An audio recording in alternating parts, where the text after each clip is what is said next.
Dear children, welcome to the video class. Grade 9 Science Unit 2 Chapter 8 Motion. Dear children of grade 9, welcome to the next video class. Before going to today's class, let us recall what we have learned in the previous class. In the previous class, we have learned the speed and velocity. Now, in this class, we are going to see the topic 8.3, rate of change of velocity. Okay, I have told you two type of motions. The first one is uniform motion. The second one is non-uniform motion.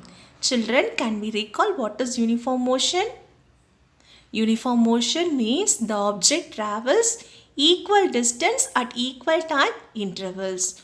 Non-uniform means the object covers non-equal distance at equal time intervals. We have already seen that during uniform motion, the object is traveling in a straight line, the velocity remains constant. Okay, the velocity does not change at all. So, what happens? In this case, the change in velocity is 0. Okay, now let us consider the next motion, non-uniform motion. Here the velocity varies with time. Okay, here the velocity varies with time. It changes with different time intervals. So, here we cannot say that the range of velocity, the rate of change in velocity of an object is 0. It is not equal to 0.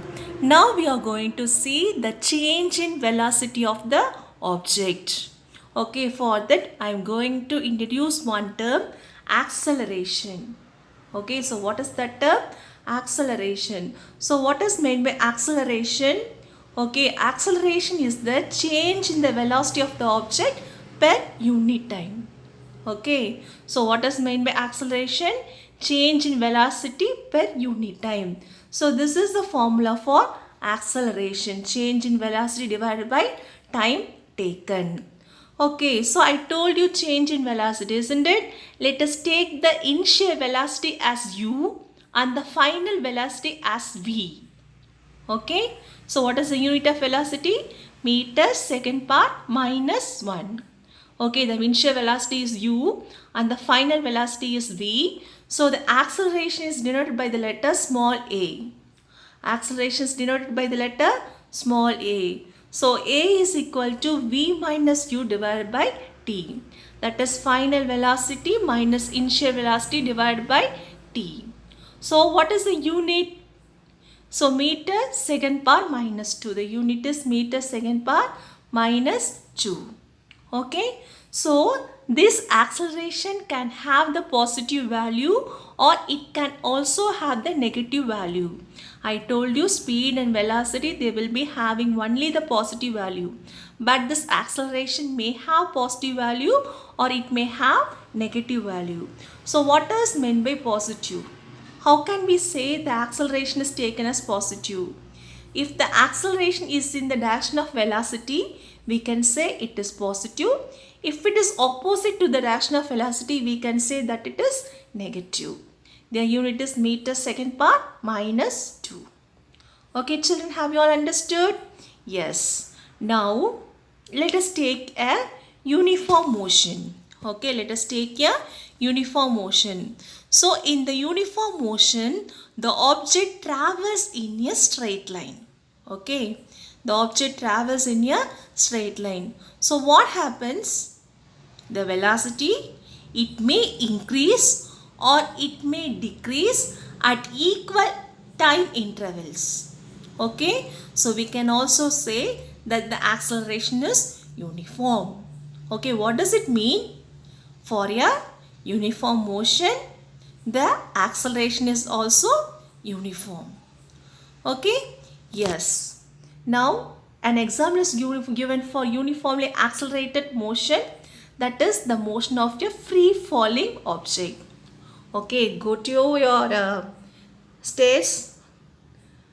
Okay, go to the roof of your house. Okay, and you can drop an object. So what happens? It falls down. Okay, so what happens? The speed will increase at particular time, the speed will be same at particular time intervals. So the acceleration is also same. So we can say that is the uniform accelerated object. Okay, or come to the, now we can come for this non-uniform acceleration. Okay, so what we can say? Okay, let us take a car. Okay, let us take a car. It is traveling along the straight line. Okay, so we can assume that the road has many speed breakers. So what happens? The speed may decrease or the speed may increase. So that is an example for non-uniform acceleration. If the speed is same, if the velocity is same at the equal time intervals, we can say that is uniform acceleration. If the speed increases or decreases at equal time intervals, we can say that is non-uniform acceleration. Okay children, now an activity is given for you. In your everyday life, you come across a range of motions. Okay, in our day-to-day life, we come across various motions, isn't it? Okay, so you want to identify which type of motion is that. Acceleration is in the direction of motion. That is, the acceleration is in the direction of motion. For that, you have to give an example. And acceleration against the direction of motion, that is, the force of motion will be in one particular direction, but the acceleration will be in other particular direction. So you want to go give an example for that. And acceleration is uniform. So that example is given in our book itself. And acceleration is non-uniform.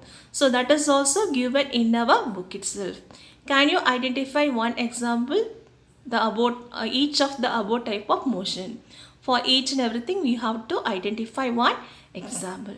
Okay children, so this is your activity you have to do and you have to complete today. Okay, then come to the example problem 8.4. Okay, come to the example problem 8.4.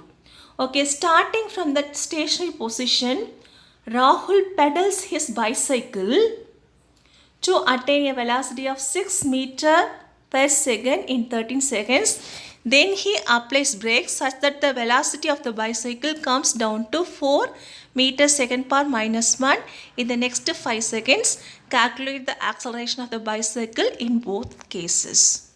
Okay, so this is the problem. So if the problem is given means we have to read the problems twice or thrice and we have to know what is given in the problem and you want to identify what we have to calculate in the problem.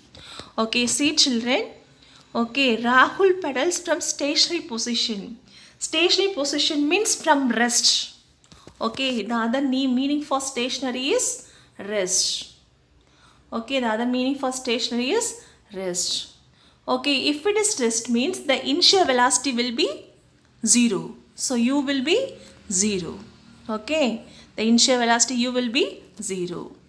And the bicycle attains a velocity of 6 meters second per minus 1. So v will be 6 meters second per minus 1. Then the t is 30 seconds. Okay, and the t is 30 seconds. So now we have to calculate the acceleration in this case. Okay, have you all understood children how we have written the initial velocity u as 0? Because the bicycle is at stationary. U is equal to 0, v is equal to 6, then t is equal to 30 and we have to apply in the formula. A is equal to v minus u divided by t. Everything we have to apply and we are getting 0.2 meters second per minus 2. For this calculations, take your note, you can take your rough note and you can work again and again. So in the first case, the acceleration is positive 0.2 meters second per minus 2. Then see, then he applies brake. Okay, so what happens as we apply brake? The speed will be decreased. Okay, so the speed is decreased from 6 to 4 in the next 5 seconds. So what is the initial velocity? U is equal to 6 and v is equal to 4, t is equal to 5 seconds. So we have to calculate the acceleration by using the formula v minus u divided by t. So we will be getting the answer of minus 0.4 meter second per minus 2. So this is the acceleration of the bicycle in the second class. Second case. Okay, so in the first case the acceleration is positive and in the second case the acceleration is negative. Here you got clue for the activity 8.8, isn't it? Yes children, you do the activity, and here also you have some questions, so that also you can do as an activity. Okay, have you all understood children? Dear children, now you are going to go for the topic 8.4, that is the graphical representation of motion. Have you heard about graph children? Okay, there are various type of graphs such as bar graph, line graph and many graphs, linear equation graphs. Okay, so that and all we know that very well. Okay, so by using vertical bar graphs we can calculate the run rate of the team per over. So that and all you have read in mathematics itself, is it children? Now we are going to go for distance time graph. Okay, so distance time graph. Okay, so with the help of this distance time graph we can denote the change in the position of an object. Okay, so we can denote the change in the position of an object with time. Okay, so for drawing this distance time graph, you take time in the x-axis. Okay, this is the x-axis, no? You take time in the x-axis and you can take distance in the y-axis. Okay, here the distance is taken in kilometer and the time is taken in minutes. So we can take the distance in meter also, or we can take the time in seconds also. Okay children? Okay. Yes, now we are going to represent the distance time graph for uniform speed and non-uniform speed also. Okay, now come to this. Okay, see what type of graph is this? This is a straight line graph. What is that? It is the straight line graph. That is, what does it mean? The object travels equal distance at equal time intervals, isn't it? Okay, listen children. In the graph itself we can see that at 20 minutes it travels this much equal distance. At 40 minutes it travels the equal distance, and at 60 minutes also it travels the equal distance. So this is the distance time graph of an object moving with uniform speed. Now we can also calculate the speed from the graph itself. Okay, so we can calculate the speed from the graph itself. So in the straight line graph you keep 2 points. Okay, you keep 2 points wherever you can keep. Okay, so here we have kept 2 points. One is point A, other one is point B. Okay, we can keep anywhere in the straight line. Okay, so here they have kept 2 points. You can keep anywhere in the straight line, and we have to extend the line. Okay, it cuts the time in one particular time, and it cuts the distance in one particular kilometer. Okay, so this we can take as S1, this we can take as T1. Okay, so what we have done children? So for uniform motion we used to get a graph like this. Okay, in the graph you can keep 2 points. Okay, in the graph you can keep 2 points and you can extend the line.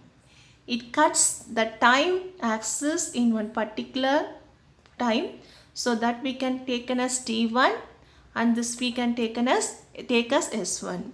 Okay, and for the P it cuts the time at one particular point, so that can be taken as T2, and this can be taken as S2. Then we have to use the formula. Okay, so this is the formula which we are using.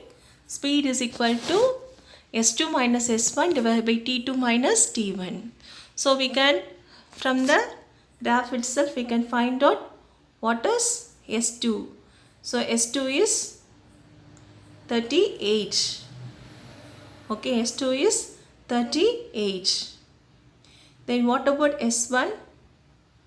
S1 is 28. Okay, so 38 minus 28, we are getting 10. Then T2 is 42 minus 56. So if we put those values means we can get speed. Okay children, so by means of this distance time graph we can determine the speed also. Then one more thing, this distance time graph can be employed for the object moving in uniform speed, non-uniform speed, and we can find out at rest also. We have already seen this in class 7, isn't it children? Do you all remember? Yes. Now let us go for the next motion. Okay, so come to the table 8.2. In the 8.2, you can see a car is moving a particular distance at regular time intervals. See, 0, it is in 0. 2, it covers 1 meter. 4, it covers, in 4 seconds, it covers 4. In 6, 9. In 8, 16. Okay, now you plot a graph. Okay, you take the distance in the you can take a graph and you can plot. You can take the distance in the x-axis. Okay, sorry, you can take the distance in the y-axis.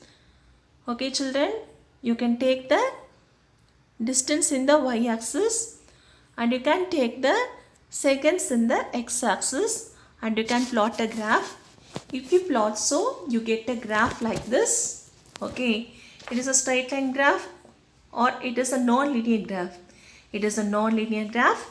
From this, you can find out the motion of the particular object. Okay, children, have you all understood, children? Okay, so this is the distance time graph. Okay, similarly, if the car is at rest, okay, or what is the other word for rest? Stationary. So, we will be getting a graph like this. We used to take the time in the x-axis and distance in the y-axis. Okay, since the car is stationary, it is not at all moving. So, we will be getting a graph like this. Okay, so this distance time graph can be employed for uniform motion, non-uniform motion and the stationary also. Have you understood children? Yes. Dear children, your activity for this class is you complete the activity 8.8 and write the answers for the questions in page number 103. In page number 103, there are 3 questions. You write the answers. So read the questions carefully and work out the problems. Then create a distance time graph for a non-uniform and uniform motion and object being rest. Okay, you can put your own values and you can create a graph for the uniform, non-uniform and the object at rest or stationary. And you have to find the speed of an object in uniform speed graph. That is in uniform motion, you have to find the speed of the object by using the formula. Okay children, will you all do the activity? Okay, do the activity and submit. Okay children, thank you children. Have a nice day and meet you in the next class. Thank you.